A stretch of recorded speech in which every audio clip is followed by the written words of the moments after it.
இவ்வளவு நாள் நீங்க எப்படியோ இருந்திருப்பீங்க. ஆனால் ஒவ்வொரு தடையும் உங்க ஊர்ல நீங்க படுற கஷ்டத்தை அனுபவிப்பீங்க. போலீஸ்காரங்க உங்களுக்கு என்னென்ன தொந்தரவு கொடுக்கறாங்க, ஆளுங்கட்சிக்காரங்க என்னென்ன தொந்தரவு கொடுக்கறாங்க. உங்களை வந்து நைஸா மாத்துவாங்க. வாங்க உங்களுக்கு கான்ட்ராக்ட் தரேன் மாறி இருக்கு கட்சி மாறி. திடீர்னு சுயேட்சை கவுன்சிலர் கூட ஒரு கிக் இருக்கு. என்னன்னா சுயேட்சை கவுன்சிலர் வேலை பேசினா 5000 ரூபாய் தான், அதுக்கு மேல இல்ல. அதே சுயேட்சை கவுன்சிலர் தேசிய முற்போக்கு திராவிட கழகத்துல வந்து சேர்ந்தா அவனுக்கு வேலை 5 லட்சம் ரூபாய். அதுக்காகவே தேசிய முற்போக்கு திராவிட கழகத்துல வந்து சேர்ந்துடலாமா?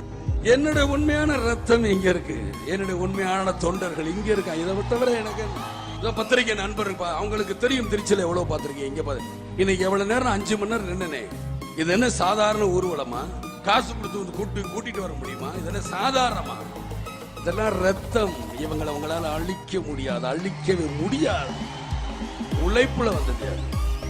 1 ரூபாய் சம்பாரிச்சா 10 பைசா தேசிய முற்போக்கு திராவிட கழகத்தை எடுத்து வை. 10 பைசா 25 பைசாங்கிற சொல்ற கூட்டம்